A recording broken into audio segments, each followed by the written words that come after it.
அனைவருக்கும் வணக்கம். மிதுன ராசினியர்களுக்கு ஒரே ராசியில் 6 கிரகங்கள் சஞ்சரிக்கக்கூடிய தருணமாக அடுத்த 2 வாரங்கள் அமையிருக்கு. அந்த வகையில் மிதுன ராசினியர்களுக்கு என்ன மாதிரியான நன்மைகள் எல்லாம் ஏற்பட இருக்கு, கிரக நிலைகளின் ரீதியாக அமையிருக்கும் சாதகங்கள் என்ன, பாதகங்கள் என்ன, மேலும் என்ன மாதிரியான முன்னேற்றங்கள் எல்லாம் உங்களுடைய வாழ்வில் ஏற்பட இருக்கு என்பது குறித்தான முழுமையான பதிவை தான் இந்த வீடியோல நம்ம விரிவா பார்க்க போகிறோம். அந்த வகையில் மிதுன ராசியை சேர்ந்த மிருகசீரிஷம் 3ஆம் பாதம் முதல் திருவாதிரை புனர்பூசம் 3ஆம் பாதம் வரை உள்ள நட்சத்திரக்காரர்களுக்கு ஒரே ராசி 6 கிரகம் சஞ்சரிக்கக்கூடிய தருணங்கள்ல மேலும் என்ன மாதிரியான முன்னேற்றங்கள் எல்லாம் ஏற்பட இருக்கு என்று பார்க்கும்போது இத்தருணங்களை பொறுத்தவரை கும்பராசியில் மிக முக்கிய கிரகங்களான சூரியன், புதன், சனி, செவ்வாய், ராகு ஆகிய 6 கிரகங்கள் ஒன்றாக இணையும் போது உங்களுடைய பாக்கியஸ்தானம் வலுப்பெறுகிறதுங்க. அது மட்டும் இல்லாம எனவே அனைத்து பாக்கியங்களும் படிப்படியாக வந்து சேரக்கூடிய ஒரு தருணமாகவும்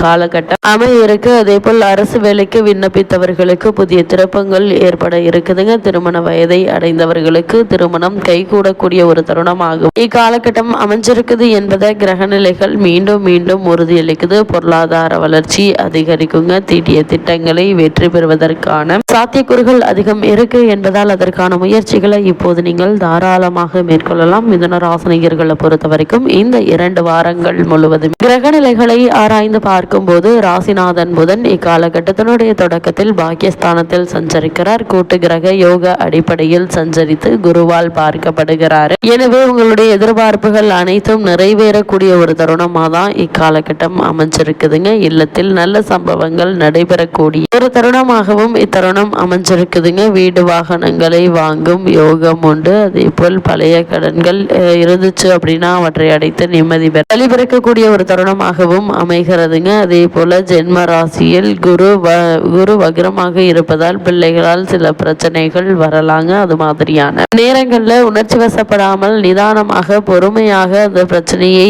சமாளிப்பது அல்லது அந்த பிரச்சனையை தீர்ப்பதற்கான முயற்சிகளை மேற்கொள்வது அவசியங்க. அதே போல் மிதுன ராசினியர்களை பொறுத்த வரைக்கும் இந்த 2 வாரங்கள் முழுவதுமே உங்களுடைய ராசிக்கு 8ஆம் இடத்தில் சஞ்சரித்து வரும் செவ்வாய் தற்போது 9ஆம் இடம் எனப்படும் பாக்கியஸ்தானத்திற்கு செல்கிறார். இதன் விளைவாக உத்தியோகத்தில் சில மாற்றங்கள் ஏற்பட இருக்கு. இடமாற்றம் அல்லது துறை மாற்றம் ஏற்பட்டு மனக்குழப்பத்தை உருவாக்கும். இது மாதிரியான நேரங்கள்ல உணர்ச்சி வசப்படாமல் பொறுமையாக யோசித்து நிதானித்து அதற்கான முயற்சிகளை மேற்கொள்ளும் போது நல்ல ஒரு முன்னேற்றம் நிச்சயம் ஏற்படுங்க. செவ்வாய் சனி சேர்க்கை ஏற்படுவதால குடும்ப பிரச்சனைகள் அதிகரிக்க இருக்கு. கொடுக்கல் வாங்கல் ஏமாற்றங்களை நீங்கள் சந்திக்க நேரிடுங்க. பிறரை நம்பி எந்த ஒரு பொறுப்பையும் நீங்கள் ஒப்படைக்க வேண்டாங்க.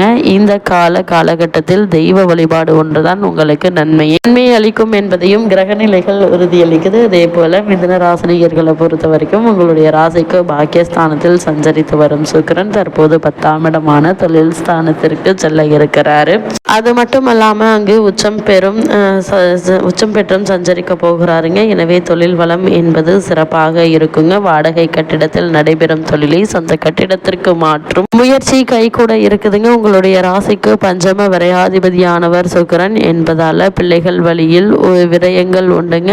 அதை சுப செலவுகளாக மாற்றும் காரியங்களை செய்து கொள்வது மிக மிக அவசியம் என்பதை கிரக நிலைகள் மீண்டும் மீண்டும் தெளிவுபடுத்துது. அதே போல் மிதுன ராசினியர்களை பொறுத்த வரைக்கும் உங்களுடைய ராசிக்கு பாக்கியஸ்தானத்தில் சஞ்சரிக்கும் சனி பகவான் தொழில் ஸ்தானத்திற்கு செல்கிறாருங்க. 10இல் சனி வருவது நன்மைதான் என்றாலும் கர்மஸ்தானம் வலுவடைகிறது. எனவே பெற்றோருடைய உடல் நலன்ல கவனமாக இருங்க. அதே நேரம் தொழிலில் நல்ல ஒரு முன்னேற்றம் உண்டுங்க. பாதியில் நின்ற பணிகள் மீதியும் தொடர இருக்கு. பரபரப்பாக செயல்பட்டு பாராட்டு மலையில் இருக்கீங்க. அதே போல் புதிய முயற்சிகள்ல வெற்றி நிச்சயம் உண்டு என்பதையும் கிரக நிலைகள் மீண்டும் மீண்டும் உறுதியளிக்குது. அதே போல இந்த தருணங்கள்ல சனியினுடைய பார்வை பதியும் இடங்கள் புனிதமடைவதால் வீடு வாங்குவது, இடம் வாங்குவது அல்லது விவசாய நிலம் வாங்குவது சம்பந்தமான முயற்சிகளை மேற்கொள்றாருங்க. அதற்கு அதை வாங்குவதற்கான யோகமும் உண்டு. தாய் வழி ஆதரவு திருப்தி தருங்க. இருந்தாலும் பெற்றோர் வழி மருத்துவ செலவு ஏற்படாமல் பயணம் அதிகரிக்கும். அதேபோல் வெளிநாடு செல்பவர்களுக்கு சொந்த வீடு திரும்ப முடியாமல் இருந்தால் அந்த நிலை தற்போது மாற இருக்கு. அதற்கான முயற்சிகளை நீங்கள் இப்போது தாராளமாக முயற்சிக்கலாங்க. அதே போல் இத்தருணங்களை பொறுத்த வரைக்கும் எடுத்தோம் கௌத்தோம் என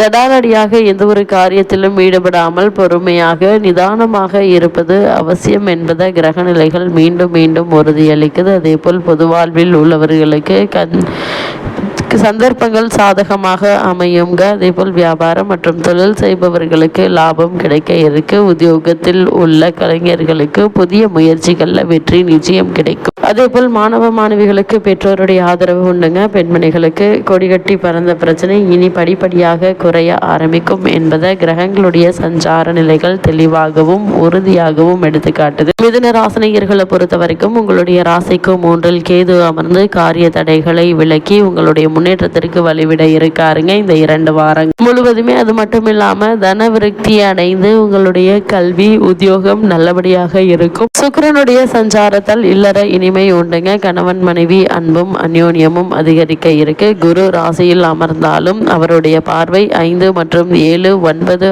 என இருப்பதால சுப பலன்கள் அதிகரிக்குங்க. சில எதிர்பாராத தீமைகளும் நடைபெறுவதற்கான வாய்ப்புகள் அதிகம் இருக்கு. அதனால் இத்தருணங்கள்ல அதிக கவனத்தோடு இருங்க. முடிவில் இது நன்மையாகவே முடியுங்க. அதே போல் சுபகாரிய முயற்சிகள் பலனளிக்கும் விதத்தில் அமையிருக்கு. வேண்டாம் என்று சொன்ன திருமண சம்பந்தம் மறுபடியும் வருங்க. படிப்புக்கு ஏற்ப உத்தியோகமும் ஒரு சிலருக்கு கிடைக்க இருக்கு. அதே போல் மிதுன ராசினியர்களை பொறுத்த வரைக்கும் குடும்ப சுமை அதிகரிக்குங்க. அனுபவஸ்தர்களின் பேச்சை கேட்டு நடந்து கொள்ள வேண்டும்.